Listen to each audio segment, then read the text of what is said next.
de pronunciar o teu nome, os meus medos se vão, minha dor, meu sofrer, pois de paz tu inundas meu ser. Só de ouvir tua voz, de sentir teu amor, só de pronunciar o teu nome, os meus medos se vão, minha dor, meu sofrer, pois de paz tu inundas meu ser. Jesus, que doce nome, que transforma em alegria o meu triste coração. Jesus, só o teu nome é capaz de dar ao homem salvação. Só de ouvir tua voz, de sentir teu amor, só de pronunciar o teu nome, os meus medos se vão, minha dor, meu sofrer, pois de paz tu inundas meu ser. Jesus, que doce nome, que transforma em alegria o meu triste coração. Jesus, só o teu nome é capaz de dar ao homem salvação. Jesus, exalte esse nome. Jesus, que doce nome, aleluia, Senhor, que transforma em alegria o meu triste coração. Jesus, só o teu nome é capaz de dar ao homem salvação. É capaz de dar ao homem salvação.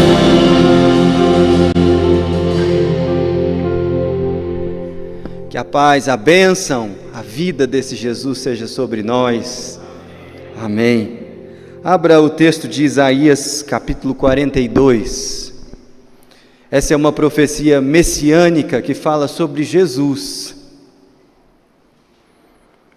Isaías, capítulo 42, dos versos de 1 a 4, diz o seguinte: Eis aqui o meu servo, a quem sustenho, o meu escolhido, em quem a minha alma se compraz. Pus sobre ele o meu espírito, e ele promulgará o direito para os gentios. Não clamará, nem gritará, nem fará ouvir a sua voz na praça. Não esmagará a cana quebrada, nem apagará a torcida que fumega. Em verdade promulgará o direito. Não desanimará, nem se quebrará, até que ponha na terra o direito, e as terras do mar aguardarão a sua doutrina. Essa profecia fala de Jesus, da sua compaixão em não esmagar aquele que já está moído. Fala do seu ministério de libertação e de ensino, e de como as nações anseiam por ele. Eu não sei você, mas quando eu estava saindo de casa para vir para esse culto, estava lá longe assim, uma nuvem pesada e começando a chuviscar. Depois de um longo período de seca, a gente fala assim, oh Deus, manda chuva mesmo. Mas você sabe que o nosso coração sente um anelo muito mais profundo por Jesus Cristo, e pela sua ministração, e pela sua graça, e que no nome dele nós sejamos satisfeitos nessa noite. Que o Senhor ministre ao nosso coração e que essa chuva serôdia que vem da parte do Senhor nos tome e regue a terra do nosso coração para que a boa semente do Evangelho dê frutos. Amém? Feche os seus olhos, vamos orar. Jesus, o Senhor é bom, mas muito bom mesmo, e nós te agradecemos pela chuva que ameaça cair na nossa cidade. Nós te agradecemos porque ela é sinal do teu cuidado, do teu sustento, ó Deus, conosco. Ó Pai, faz as tuas águas serem derramadas no nosso coração, e que a boa presença do teu Santo Espírito nesse lugar alegre a nossa alma, conforte o nosso coração, traga cura, Senhor, cura em nome de Jesus, e que essa noite seja uma noite de salvação. Que, ó Deus, a mensagem do Evangelho propagada na internet, ó Deus, através desse lugar, alcance aqueles a quem o Senhor quer salvar, alcançar, ó Deus, seja agora, seja por onde essa transmissão for repetida.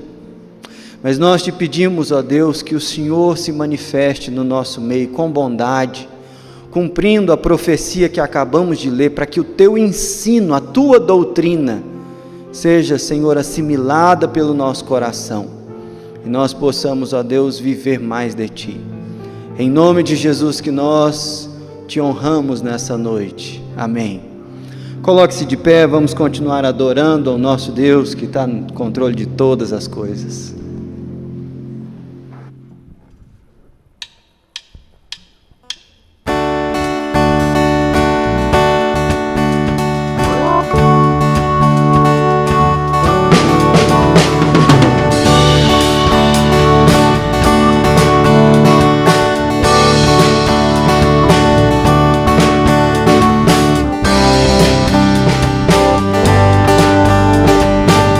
Ele é nosso bom pastor.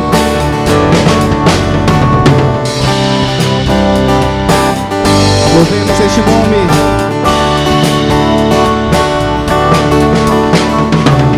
És meu pastor e nada faltará. As águas calmas me levarás. Eu sinto paz ao meu viver. E pela mão vais me guiar, quando no vale eu passar, e eu não temerei. No controle, pois no controle tu estás. Amém, Senhor. No controle tu estás, controle tu estás, no controle tu estás. És meu pastor, és meu pastor e nada faltará. As águas calmas me levarás, trazendo paz ao meu viver. E pela mão vais me guiar, quando no vale eu passar, e eu não temerei.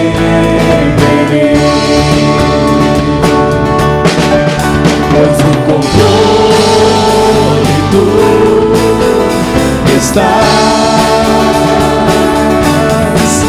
no controle tu estás, no controle tu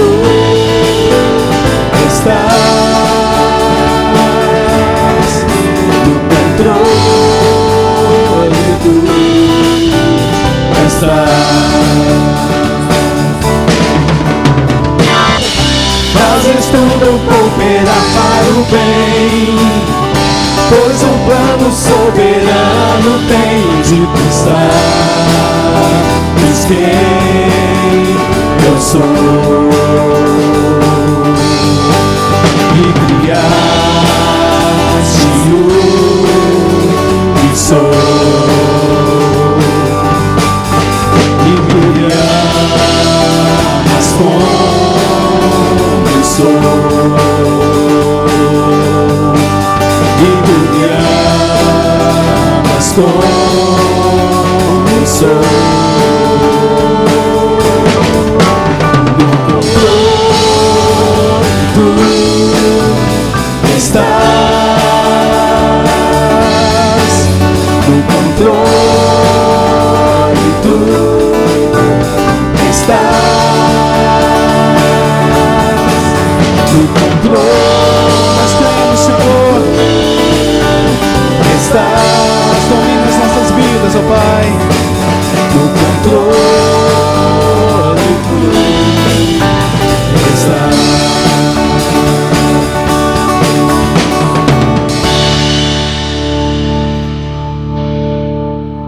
Os irmãos podem se assentar, por favor.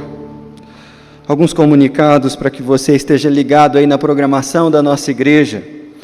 Para você que já tem vindo aqui na igreja há algum tempo, mas ainda não é membro, essa semana é uma semana muito importante e especial.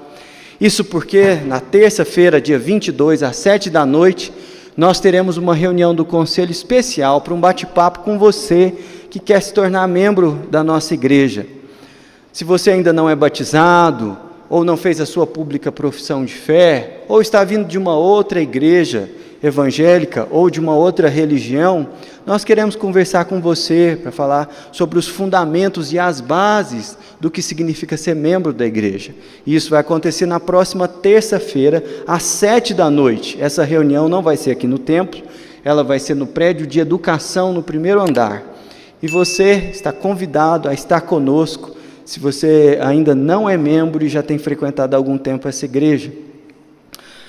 Outro aviso é sobre a nossa escola bíblica dominical. A escola dominical, ela não está tendo aula presencialmente, mas os nossos cursos estão em pause para que a gente retome eles quando essa crise toda passar. Mas você pode aprender com a EBD através das aulas que estão sendo ministradas no YouTube. Toda terça-feira, às 4h, tem aula nova, e essa semana estamos começando um roteiro novo com a Laís Fidelis. Ela vai falar sobre 3 ocasiões em que Deus transformou o mal em bem, e essa semana é a primeira das 3 aulas, tá joia?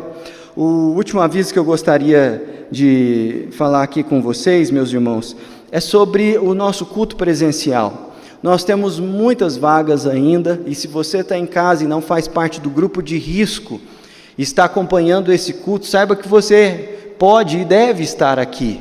Deus tem nos abençoado demais com a possibilidade da transmissão, mas uma coisa é certa, Deus tem nos mostrado, dentre outras coisas importantes, no meio dessa pandemia, o quão precioso é nós estarmos juntos dos irmãos.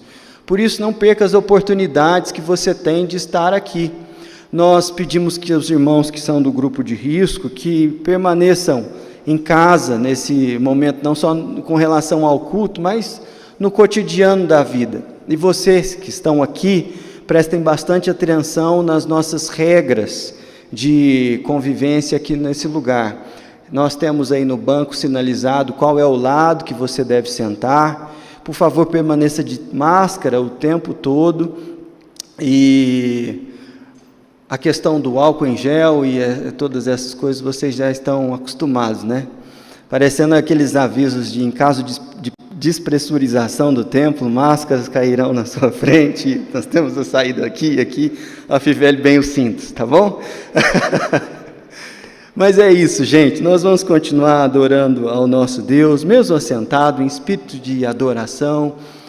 Vamos louvar ao nosso Deus e nos preparar para um momento de intercessão, para a gente colocar o nosso coração diante da presença de Deus em oração.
Jesus, meu mestre, firme,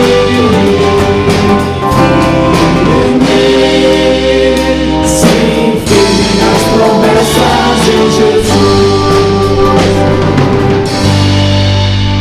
Amém. Meus irmãos, vamos orar. Fique de joelho onde você está. Clame a misericórdia do Senhor sobre a nossa nação, sobre os irmãos da nossa igreja que estão enfermos, sobre as eleições, tantas coisas que precisamos interceder, os missionários no campo. Vamos orar. Clame a misericórdia do Senhor.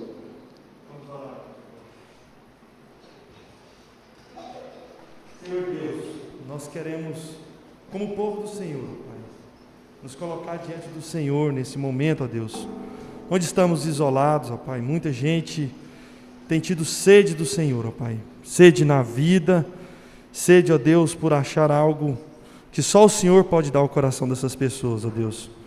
Por isso, nesse momento, ó Pai, nós queremos colocar todos aqueles que levam a Tua palavra, ó Deus, cada missionário, nós, ó Deus, que como povo do Senhor, nos lugares onde estamos, ó Deus, que o Senhor fortaleça a Tua igreja, ó Pai, que a Tua palavra chegue aonde tem que chegar, ó Pai, que os corações sejam alcançados, ó Deus, não só na nossa cidade, ó Deus, mas em toda a face da terra, ó Pai, aquelas pessoas, aqueles missionários que dependem da nossa comunidade, ó Deus, que o Senhor levante, ó Deus, na Tua comunidade, pessoas, ó Deus, com desejo de sustentar essa obra, ó Pai, com liberalidade, ó Deus, com amor para mostrar a Tua palavra, por levar a Tua palavra, ó Deus.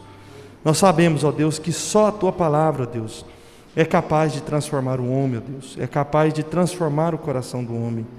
Então que o Senhor sustente essas pessoas, ó Deus, que o Senhor leve graça, que o Senhor leve amparo, ó Deus, para que cada missionário, cada um de nós, ó Deus, aonde quer que estejamos, permaneçamos firmes na Tua palavra, cheios da Tua unção, ó Deus, para dar bom testemunho, ó Pai, daquilo que Jesus tem feito em nossas vidas e no meio do Teu povo, ó Deus. Nós também, ó Deus, como igreja do Senhor, sabendo que o Senhor é o nosso Pai, que o Senhor é o nosso Salvador, nós queremos interceder por cada irmão enfermo, ó Deus, por aqueles que necessitam do amparo do Senhor, para aqueles que estão nos hospitais, internados, na UTI, e mesmo aqueles, ó Deus, que não estão em estados graves, ó Deus. Que o Senhor esteja com cada pessoa, que o Senhor traga paz ao coração desses irmãos. O nosso desejo, Pai, é que cada irmão desse, ó Deus, seja curado, Pai, em nome de Jesus. Nós queremos Te pedir não só por aqueles, ó Deus, que têm alguma enfermidade na carne, mas aqueles que têm enfermidade no coração, na mente, ó Deus, com depressão, ansiedade, ó Deus, que o Senhor também, ó Pai, traga luz a esses irmãos, ó Pai, traga paz ao coração deles, que esse momento, ó Deus, o Senhor possa alcançar cada pessoa dessa, ó Deus, em nome de Jesus, ó Pai. O Senhor sabe o quanto é complicado, o quanto nós dependemos do Senhor, ó Deus, para que a gente tenha algo verdadeiro em nossas vidas, ó Deus. Nós também Te pedimos, ó Deus, pelo nosso país, pelas eleições, por esse momento tão crítico que estamos vivendo, ó Deus. Que o Senhor traga luz, ó Deus. Que o Senhor dê sabedoria a Teu povo. Que o Senhor dê sabedoria à Tua nação, ó Deus, para que a Tua nação, esse Brasil, ó Deus, seja uma nação do Senhor, ó Pai. Tanto regionalmente, como em todo o país, ó Deus. O Senhor possa transformar nosso país em um lugar onde o Teu reino, ó Deus, a Tua palavra seja evidente, ó Pai. Nós Te pedimos também, ó Deus, pelo Teu povo, ó Pai, pela Tua igreja, por aqueles que não podem vir, para aqueles que ainda estão em casa, ó Deus, pelos idosos, que muitas vezes têm sentido necessidade, ó Deus, da Tua comunidade. Que o Senhor chegue a cada um desses irmãos, ó Pai. Que o Senhor tenha misericórdia, que a Tua graça, independente de qualquer coisa, ó Deus, chegue a cada uma dessas pessoas. Que a Tua igreja continue fortalecida, ó Deus. Que a Tua igreja continue, ó Deus, fiel a Jesus e a Tua palavra, em nome de Jesus. Amém.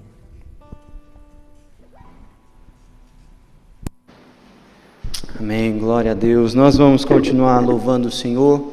E o Vitor, na sua oração, intercedeu pelos missionários.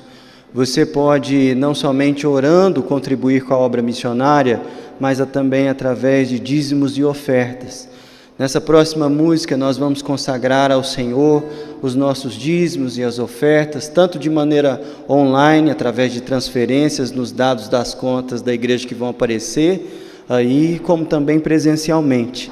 Lembrando que o envelope azul, ele é dedicado à obra de construção do Templo da Mosaico, meus irmãos, que tem caminhado, graças a Deus, muito bem. Vamos louvar o nosso Deus, coloque-se de pé, vamos adorar ao Senhor.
Seguro estou e perdoado sou em teu nome.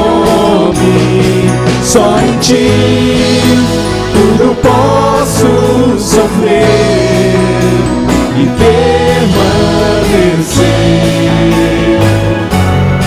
em teu nome. No início, grande eu sou, teu nome é santo, puro, Cordeiro de Deus, teu nome é santo. Nosso Deus é poderoso. És poderoso, Senhor, teu nome é santo, Cristo, o Filho de Deus, teu nome é santo. Só em ti seguro estou e perdoado sou em teu nome. Só em ti tudo posso sofrer e permanecer em teu nome. Só em ti seguro estou e perdoado sou em teu nome. Só em ti tudo posso sofrer e permanecer em teu nome. Tu és o grande eu sou, teu nome é santo, puro, Cordeiro de Deus, teu nome é santo.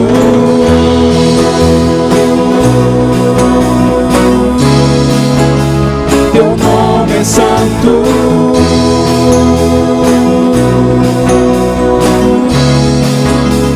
Teu nome é santo.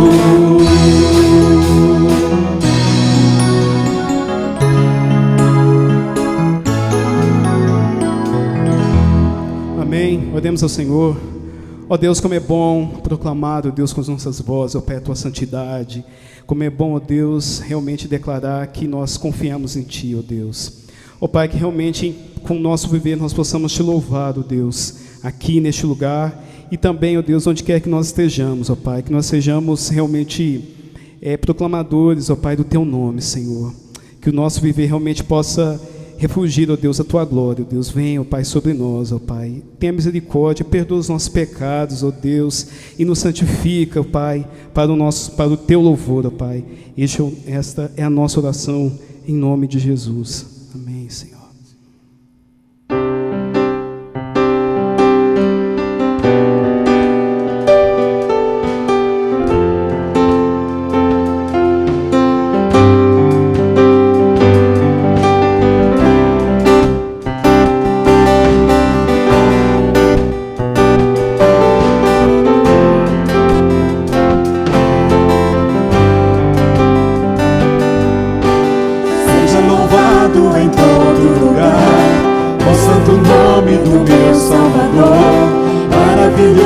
Jesus, meu Senhor, Ele é o que eu mais quero. Seja louvado em todo lugar o santo nome do meu Salvador. Maravilhoso é Jesus, meu Senhor, Ele é o que eu mais quero. Habita em minha vida e lava os meus pecados, transforma por inteiro. Eu me entrego, habita em minha vida e lava os meus pecados, transforma por inteiro. Eu me entrego.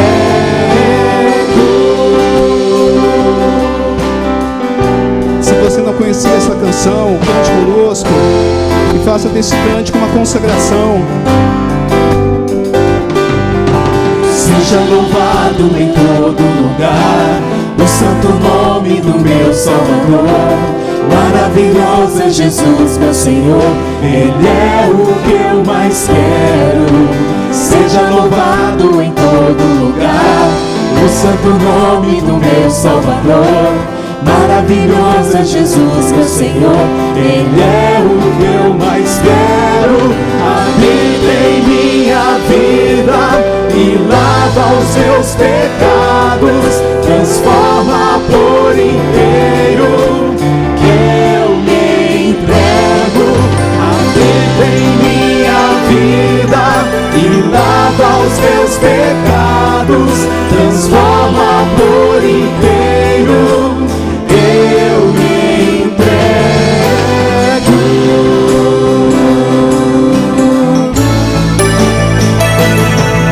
Habita em minha vida e lava os meus pecados, transforma por inteiro. Eu me entrego. Habita em minha vida e lava os meus pecados, transforma por inteiro. Eu me entrego.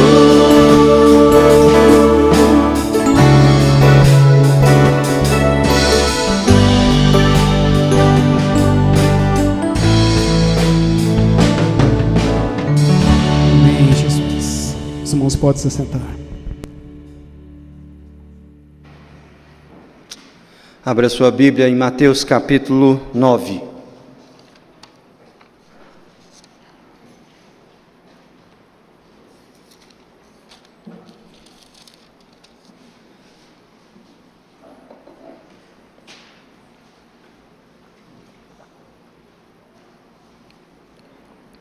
Mateus capítulo 9, nós vamos ler o verso 13.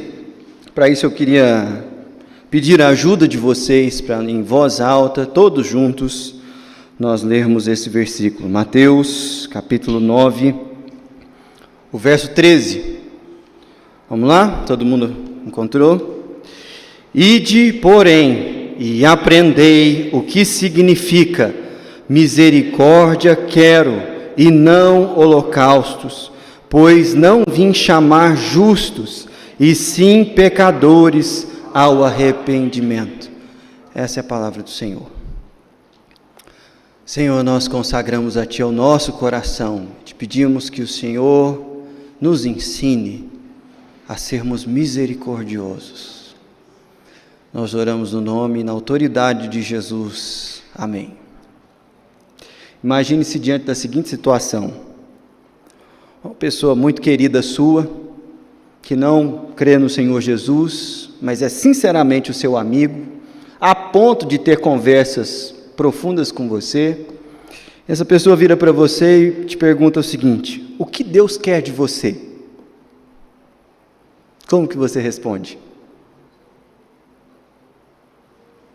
Comenta com a pessoa que está aí do lado, qual que seria a sua resposta? O que Deus quer de você? Ou se a pergunta fosse assim: o que significa ser fiel a Deus? Como que você responderia? Eu creio que se Jesus fosse responder a essa pergunta, o versículo que nós lemos provavelmente seria a sua resposta. E ao longo dessa meditação eu espero que eu seja claro em mostrar para vocês por que eu penso assim. Mas para que você entenda por que para Jesus era tão importante misericórdia, primeiro você precisa entender o contexto dessa passagem. O capítulo 9 de Mateus, ele começa com o anúncio do Evangelho para Mateus, um publicano, uma pessoa que vivia cobrando impostos. Na verdade, o capítulo mesmo, ele começa com um milagre, mas o pedaço que nós lemos tem como pano de fundo a conversão de Mateus. E Mateus, quando estava na coletoria de impostos, viu Jesus passando, e Jesus disse a ele: segue-me, senão veja você o versículo 9. Partindo Jesus dali, viu um homem chamado Mateus, sentado na coletoria, e disse-lhe: segue-me. E ele se levantou e o seguiu. E sucedeu que, estando ele em casa, à mesa, muitos publicanos e pecadores vieram e tomaram lugares com Jesus e os seus discípulos. Ora, vendo isto, os fariseus perguntaram aos discípulos: por que come o vosso mestre com os publicanos e pecadores? Mas Jesus, ouvindo, disse: os sãos não precisam de médico, e sim os doentes. Ide, porém, aprendei o que significa misericórdia quero, e não holocaustos, pois não vim chamar justos, e sim pecadores ao arrependimento. Você percebe que Jesus proferiu essa afirmação sendo provocado pelos fariseus. Os fariseus eram um respeitado grupo de religiosos que eram os protagonistas da religião judaica nos tempos de Jesus. O farisaísmo, ele é um movimento de reforma do judaísmo que nasce depois do exílio. E nesse movimento de reforma, ele chama os judeus a se voltarem para a palavra de Deus, a abandonarem os outros deuses e a seguir a Deus de todo o coração. No tempo de Jesus, o farisaísmo não tinha uma conotação pejorativa como tem para nós cristãos hoje. E por que tem essa conotação pejorativa? Porque os fariseus foram o grupo de pessoas que Jesus mais repreendeu publicamente. Interessante que Jesus, ele é sempre muito duro com os fariseus, mas isso não é de graça. Os fariseus estão constantemente atacando a Jesus e os seus discípulos. Mas a pergunta que nós devemos fazer é: como um movimento de reforma religiosa tão útil em tempos passados se tornou tão hipócrita e condenável nos dias de Jesus? Meus irmãos, a resposta para essa pergunta é muito importante para nós hoje, igreja reformada. Isso porque nós somos herdeiros de uma tradição que chamou a igreja, o povo de Deus, a voltar-se para a palavra e a abandonar outros deuses e servir unicamente a Jesus Cristo. Entretanto, essas palavras de Jesus aqui nunca foram mais atuais para a igreja evangélica do que o são em nossos dias. E se hoje nós fôssemos questionados sobre o que significa ser fiel a Deus, eu temo que a nossa resposta seria diferente da de Jesus. E é por isso que eu gostaria de estudar esse texto com você. Basicamente, o que esse texto nos ensina é que Jesus, ao responder à pergunta, o que significa ser fiel a Deus, basicamente traz a sua resposta em duas coisas. A primeira delas, continuar aprendendo com as Escrituras, mesmo que nós já sejamos cristãos experientes. E segundo, sermos profundamente marcados pela misericórdia. Eu vou explicar para vocês o que isso significa. Dá uma olhada no versículo 13. O versículo que nós lemos é uma palavra de Jesus que começa com um imperativo: ide, porém, e aprendei. Isso é muito ousado. Sabe por quê? Jesus estava falando isso para os mestres da lei. Os fariseus eram os professores da religião. Eles eram comparados ao nosso, se a gente estivesse fazendo uma comparação com o nosso contexto, aos padres, pastores e bispos da igreja cristã.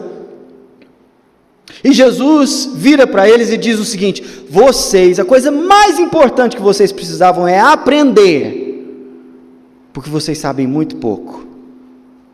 E deve ter doído no coração ouvir isso. Mas quando a gente ouve o que é verdade, geralmente dói um pouco também, mas Jesus falou isso em amor. O que será que Jesus queria que eles aprendessem? Essa palavra aqui, misericórdia quero e não holocausto, não foi inventada por Jesus. Jesus está citando o Antigo Testamento. E você poderá estudar a Bíblia sozinho, de maneira mais eficaz, se você prestar atenção nessas letrinhas pequenininhas que tem aí no seu texto bíblico. Se não, repare na página da sua Bíblia, no verso de número 13, quando está escrito misericórdia quero e não holocaustos, na maioria das Bíblias tem uma letrinha ou um número pequenininho indicando uma nota de rodapé ao final da página.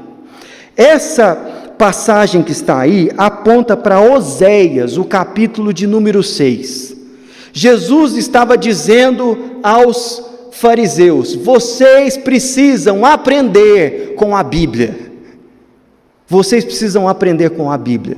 Vocês se dizem conhecedores e mestres da lei, mas vocês ignoram questões básicas do Antigo Testamento. E aí eu queria chamar você para abrir Oséias. Creia, existe esse livro na Bíblia. Está lá no Antigo Testamento, não é um livro muito comum da gente ler, é um dos profetas menores, mas vai lá, vai com fé que você acha. Oséias, o capítulo 6. Eu quero ler a partir do verso 4, para que você entenda o que Deus está falando ao povo.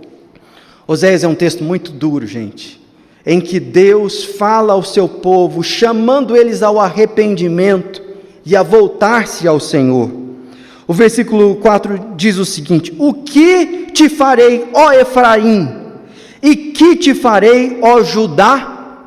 Perceba que Deus está se referindo às duas tribos que compunham o reino do sul. Portanto, o reino que foi fiel ao Senhor, pelo menos mais fiel do que o reino do norte. Ele estava falando com gente que tinha a Bíblia em alta conta.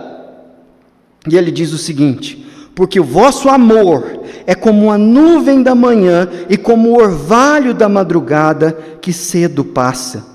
Por isso os abati por meio dos profetas, pela palavra da minha boca os matei, e os meus juízos serão como a luz, pois misericórdia quero e não sacrifício, e o conhecimento de Deus mais do que holocaustos. É esse texto que Jesus estava citando para os fariseus lá no Novo Testamento. E basicamente o que o texto diz é: o amor de vocês por mim é muito passageiro, oscilante e cheio de buracos. Se eu precisasse comparar o amor de vocês por mim a algo, eu o compararia com a neblina da manhã, que vem o sol nas primeiras horas da manhã e logo tudo se dissipa. Lembre-se, Deus não estava falando isso para um povo infiel ou ignorante da sua palavra. Ele estava falando ao reino do sul, por boca do seu profeta. E a mensagem na sequência é: vocês não entenderam ainda que para mim é mais importante que vocês sejam misericordiosos do que os holocaustos que vocês constantemente oferecem para mim? O que é holocausto? Holocausto é uma palavra que aponta para o sacrifício do culto do Antigo Testamento. Todo o culto do Antigo Testamento, ele era em volta de uma cerimônia de sacrifício de um cordeiro. O seu sangue era aspergido sobre a Arca da Aliança, e assim a expiação era alcançada, então perdão era alcançado. E aí Deus está falando para o seu povo: eu prefiro que vocês sejam misericordiosos do que vocês constantemente fiquem apresentando cultos para mim. Se nós fôssemos comparar isso à nossa realidade, a palavra holocausto aqui poderia ser substituída pela ceia do Senhor ou pelo batismo, que são os sacramentos do Novo Testamento. E Deus está falando assim para o povo dele: para mim, o fato de vocês serem misericordiosos é mais aprazível do que testemunhar vocês celebrando a ceia e o batismo. Embora esses dois sacramentos tenham o seu valor, aqui Deus está falando de algo do cotidiano, sem o qual os sacramentos perdem o sentido. E é por isso que a misericórdia é tão importante. Mas por que Jesus disse aos fariseus: ide, porém, e aprendei? Por uma causa muito simples. O nosso coração é orgulhoso, vaidoso, e depois de um tempo que nós começamos a lidar com as Escrituras, nós achamos que já sabemos tudo, e conseguimos julgar as pessoas e as situações com muita facilidade, e até arrefecemos o nosso ritmo e a nossa sede por aprender mais de Deus. E os fariseus, que eram tão zelosos da sua religião, eram pessoas que tropeçavam no conhecimento da palavra. E eu vou mostrar para você uma ocasião em que isso aconteceu de maneira evidente. Vire as páginas da sua Bíblia para Mateus capítulo 12, e você verá uma nova contenda entre Jesus e os fariseus, dessa vez por causa do sábado. E para que você perceba que há conexão entre aquela passagem que lemos no início e esta aqui, veja o que diz no versículo 7 do capítulo 12 de Mateus. Palavras de Jesus: mas se vós soubesseis o que significa misericórdia quero e não holocaustos, não teríeis condenado inocentes, porque o Filho do Homem é Senhor do sábado. Olha como para Jesus isso era importante. Ele repetiu o ensinamento aos fariseus, porque eles não tinham aprendido e entendido. E qual era a questão aqui? Jesus estava com seus discípulos num dia de sábado, passando por uma seara, e eles estavam com fome. A lei do respigar fazia com que eles tivessem o direito de tomar algumas espigas para o seu próprio alimento. E a questão dos fariseus ao testemunharem isso era: os seus homens estão desobedecendo um dos mandamentos mais cruciais da lei de Deus, que é o descanso do sábado. Eles não foram acusados de estarem roubando, porque de novo havia regulamentação para que eles fizessem aquilo, mas o questionamento dos fariseus está colocado no versículo 2. Os fariseus, porém, vendo isso, disseram-lhe: eis que os teus discípulos fazem o que não é lícito de fazer em dia de sábado. Não há uma recomendação específica de que não pode colher no sábado quando se está com fome, mas a tradição judaica colocou e adicionou uma série de mandamentos para interpretar o mandamento de guardar o sábado. E essa tradição que Jesus estava questionando. No caso aqui, Jesus pega a palavra de Deus e mostra para os fariseus o tanto que eles estavam sendo incoerentes. Veja no versículo de número 3, mas Jesus lhe disse: não lestes o que fez Davi quando ele e os seus companheiros tiveram fome, como entrou na casa de Deus e comeram os pães da proposição, e os quais não lhe era lícito comer, nem a ele, nem aos que com ele estavam, mas exclusivamente aos sacerdotes? Davi fez isso, gente. Isso está escrito lá em 1 Samuel. E Jesus vira para os fariseus e fala assim: vocês nunca leram 1 Samuel, não? Isso deve ter doído. Mas o que Jesus estava falando é: como vocês explicam essa passagem? Como vocês explicam isso? Aí ele acrescenta uma segunda coisa. Ele diz no versículo 5: ou não lestes? Veja que Jesus está apontando para o Antigo Testamento. Na lei que aos sábados os sacerdotes no templo violam o sábado e ficam sem culpa? Pô, vocês são fariseus, conhecem a rotina do culto. Os sacerdotes no sábado trabalham. E aí, como é que faz?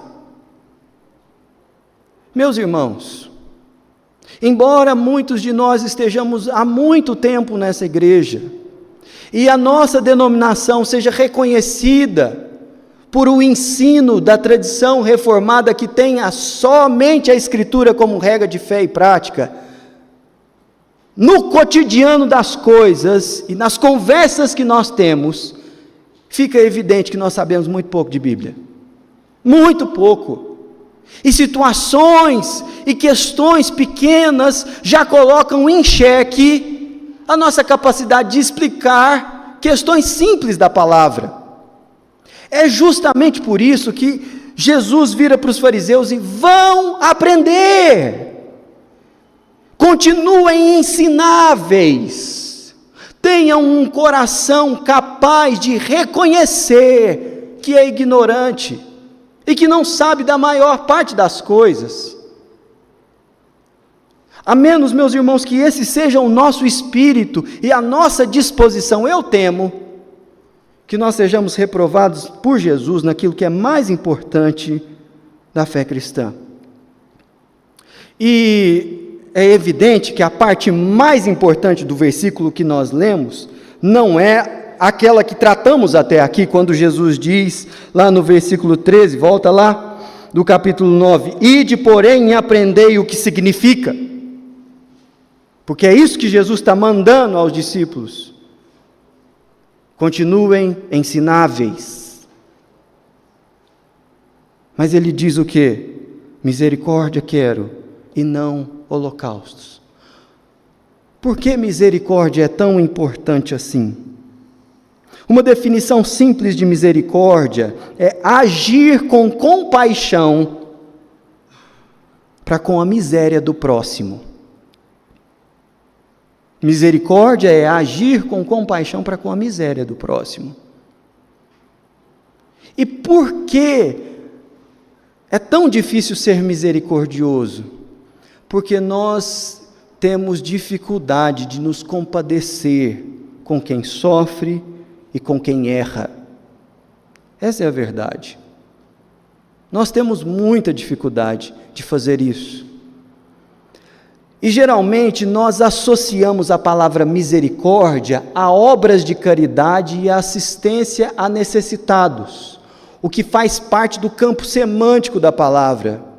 Mas não é nessa área em que Jesus está questionando os fariseus.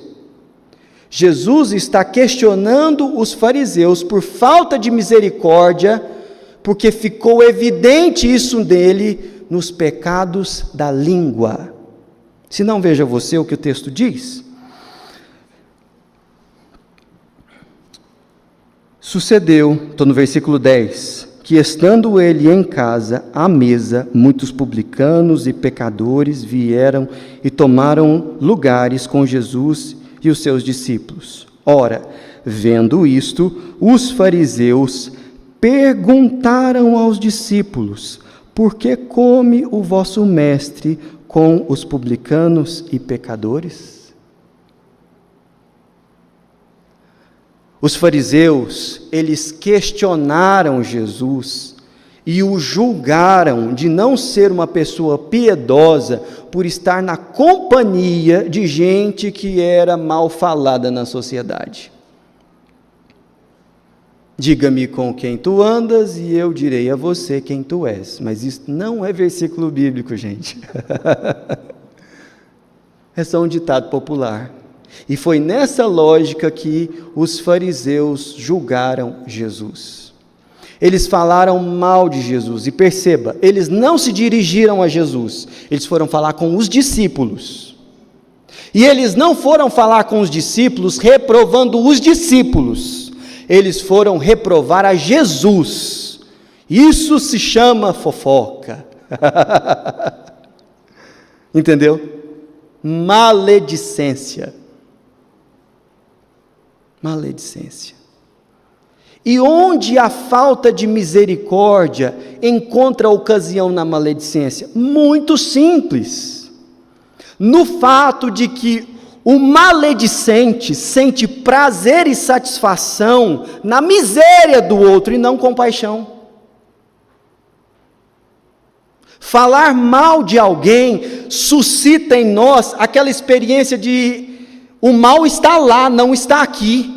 Eu consigo discernir o erro dele, portanto sou melhor que ele. Aliás, estou denunciando o que ele fez. Não para ele, é evidente, porque eu sou uma pessoa politicamente correta. Mas eu estou falando para alguém, afinal de contas, alguém tem que fazer algo a respeito disso. Está entendendo?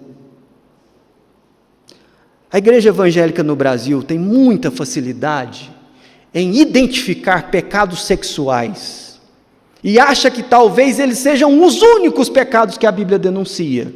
Mas deixa eu te dizer um negócio. Há muito mais ênfase no Novo Testamento em pecados da língua do que em pecados relacionados ao sexo. Já parou para pensar nisso? Nós não vivemos em uma cultura eclesiástica que considera maledicência um pecado grave. E a prova disso é que muitas vezes nos reunimos e o tom da conversa e o andamento do diálogo aponta para maldizer alguém.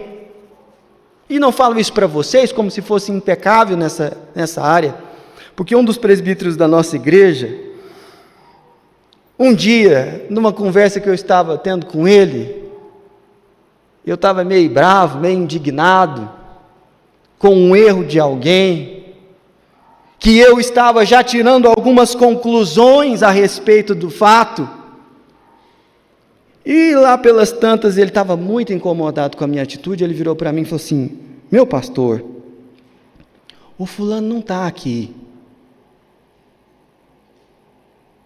Por que você está falando isso para mim? Meu pastor, você já falou com ele? Essa é aquela hora que você fala assim: eu perdi a oportunidade de ficar quieto. E essa é a bênção de um colegiado. É porque a gente precisa ser pastoreado. A gente precisa ser repreendido. Meus irmãos, nenhum de nós sentiria orgulho em que um dos nossos pecados velados fosse apresentado publicamente. Isso é normal. Nós deveríamos nos envergonhar mesmo. O pecado é vergonhoso, mas o mais estranho é em conversa nós falarmos mal das pessoas e não sentirmos vergonha disso. Isso é muito estranho. Isso denuncia uma falta de misericórdia na alma que é sem precedentes. E o texto é muito claro quando Jesus está questionando aqueles homens pela falta de misericórdia deles.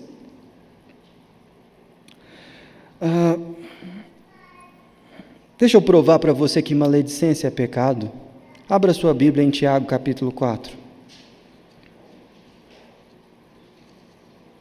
Quando você tem na palavra de Deus a formulação não matarás, não resta dúvida de que Deus está fechando uma porta de comportamento. Quando ele diz não adulterarás, ele está fazendo a mesma coisa. Mas quando nós lemos Tiago, capítulo 4, verso 11, diz o seguinte: irmãos, está falando para os crentes, não faleis mal uns dos outros. Aquele que fala mal do irmão, o julga, o seu irmão. Aquele que fala mal do irmão ou julga a seu irmão, fala mal da lei e julga a lei. Ora, se julgas a lei, não és observador da lei, mas juiz. Um só é o legislador e juiz, aquele que pode salvar e fazer perecer. Tu, porém, quem és que julgas o próximo? Aqui 2 pecados estão sendo denunciados, a maledicência e o julgamento, e eles andam juntos, não dá para fazer um sem o outro. Mas o coração que se exercita nessa prática, denuncia não somente o erro e o tropeço nesses 2 pecados, mas num terceiro, que é o orgulho. O texto está falando assim: você pensa que é o juiz, o santo juiz, mas você não é. Você é alguém que tem que obedecer à lei, como eu e como qualquer outra pessoa. Nós somos muito prontos a julgar as pessoas e as situações, e fazemos isso sem conhecimento bíblico, sem dar condições de contar a razão da esperança que nós carregamos para alguém que não crê. Nesse sentido, meus irmãos, eu percebo a urgência do ensinamento de Jesus quando ele diz: ide e aprendei o que significa misericórdia quero e não holocaustos. Nós precisamos ser mais misericordiosos uns com os outros. Misericórdia é uma realidade que não se oferta apenas a alguém que está sofrendo, padecendo de pobreza ou de doença. Misericórdia deve ser ofertada aos irmãos que tropeçam, ou a situações em que nós não temos certeza de qual é a motivação ou do que claramente está acontecendo ali. Nós precisamos ser mais misericordiosos, e infelizmente, esse não é um traço marcante dessa igreja, e lamento, nem da minha vida. Mas quando a palavra do Senhor denuncia o pecado, a gente precisa se arrepender e voltar de onde nós caímos. Por isso eu queria sugerir a você, e tomo essa medida como uma lição para mim mesmo, porque isso é muito importante. Primeira coisa, eu queria falar com todos os membros dessa igreja. Você que é membro dessa igreja, quero fazer uma exortação a você, um desafio, dar a você uma tarefa. Não procure a liderança da igreja para denunciar o comportamento de alguém, antes de interceder por essa pessoa e pessoalmente ir conversar com ela sobre o que aconteceu. O caminho de Jesus, em Mateus capítulo 18, é: se o teu irmão pecar contra ti, vai arguí-lo, você vai arguí-lo. Se você não estiver disposto, em amor, a conversar com alguém sobre o que aconteceu, você estará pecando se pedir oração sobre esse assunto para outrem. Se vier conversar com a liderança da igreja por causa de algo que aconteceu, porque você não está fazendo isso em amor, está fazendo em falta de misericórdia. Segundo, eu queria desafiar aos irmãos a colocar diante de Deus um voto. Isso não é simples e você vai precisar de julgar se você vai entrar nessa ou não, porque é melhor não votar do que votar e não cumprir. Mas eu queria que você fizesse a experiência com Deus de falar: Senhor, nos próximos 7 dias eu não vou falar mal de ninguém.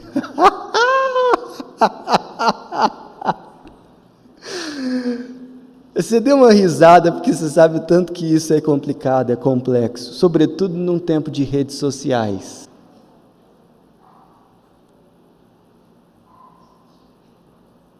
Porque esse é só um passo.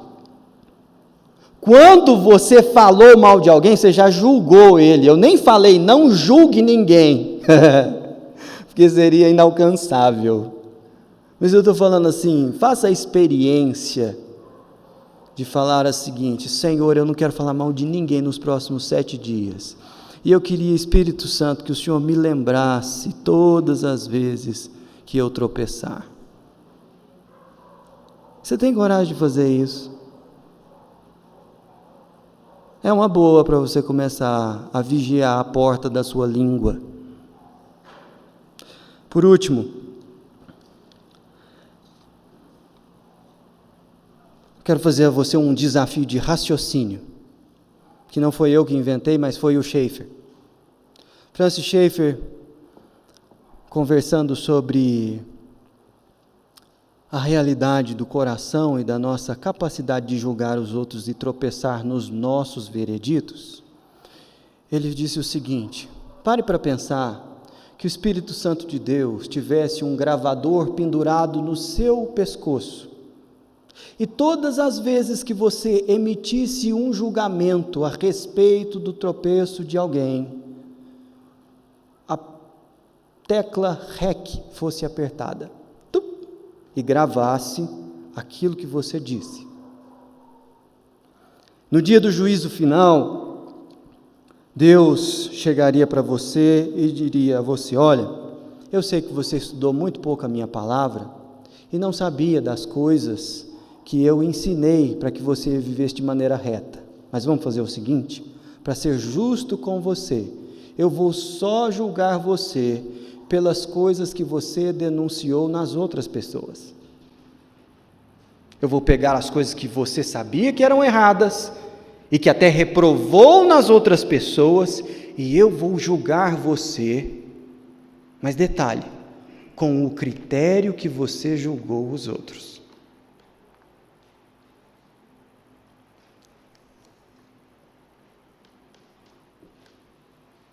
Você seria salvo? Você sinceramente ficaria de pé na presença do Senhor? Impossível. É por isso que nós somos o povo que prega que Deus amou o mundo de tal maneira que enviou o seu Filho para todo aquele que nele crê, não pereça, mas tenha vida eterna.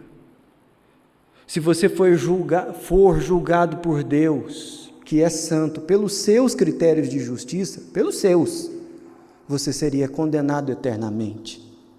Mas Deus é misericordioso, porque Ele trata com você, não pelo seu julgamento com as pessoas, mas Ele trata com você, como Jesus fez. Como Jesus fez.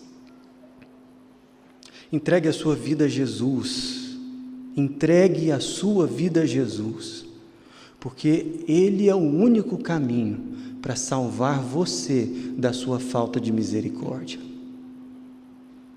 Vamos orar, feche os seus olhos. Senhor, nós te louvamos pelo teu muito amor, quanto amor o Senhor tem por nós. E nós, ó Deus, nessa noite, queremos pedir ao Senhor perdão pelos nossos pecados, sobretudo aqueles que cometemos julgando e maldizendo, ó Deus, os nossos irmãos.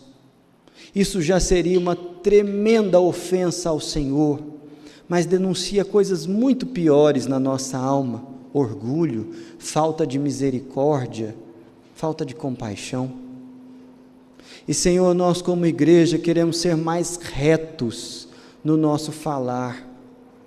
Ajuda-nos, ó Deus, na nossa ignorância. Ignoramos a Tua palavra, temos dificuldade de encontrar os livros da Bíblia, quanto mais saber o que eles nos ensinam.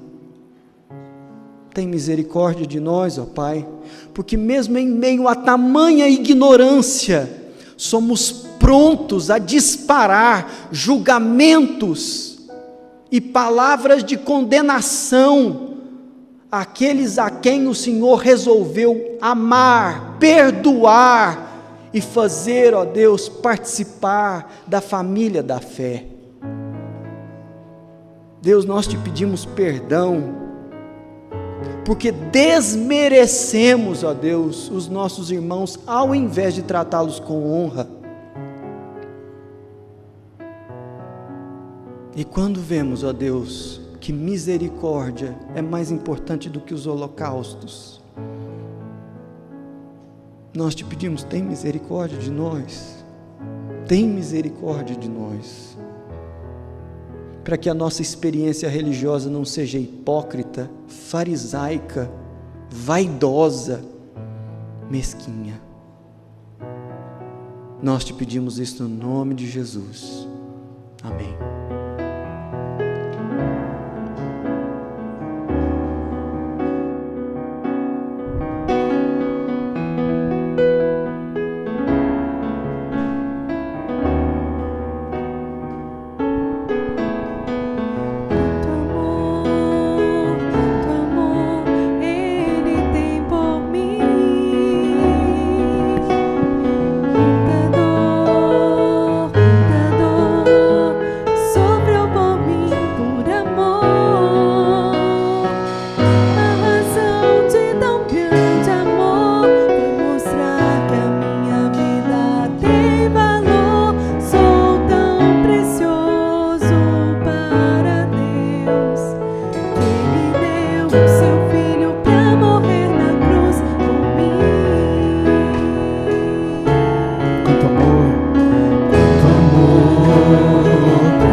Sofreu por mim, por amor. A razão de tão grande amor foi mostrar que a minha vida tem valor. Sou tão precioso para Deus, que Ele deu o seu Filho pra morrer na cruz por mim. Ó Deus, te louvo pelo teu amor. Tu mudaste meu interior e agora eu quero viver pra transmitir este amor que vem de ti. Ó Deus, te louvo pelo teu amor. Tu mudaste meu interior e agora eu quero viver para transmitir este amor que vem de ti.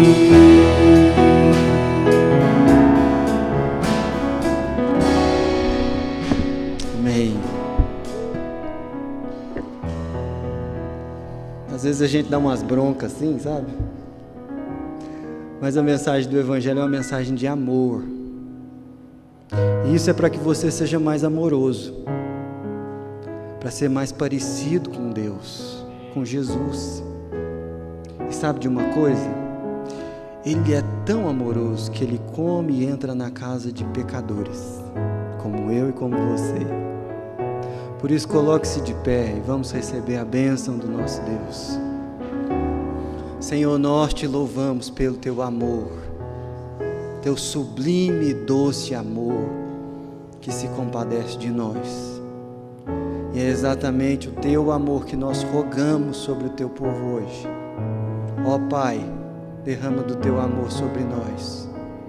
Jesus Cristo, vem com a tua graça, perdoa os nossos pecados e faz-nos graciosos com o próximo. Ó Espírito Santo de Deus, incomoda-nos quando pecarmos e dá-nos a alegria do perdão que vem do Senhor, para que saiamos daqui em vitória nessa noite, para abençoar aqueles que o Senhor colocar diante de nós. Que assim seja, para a glória do Senhor. Amém. Queridos irmãos, vamos na paz de Jesus e no amor dele. Oh Deus, te louvo bem.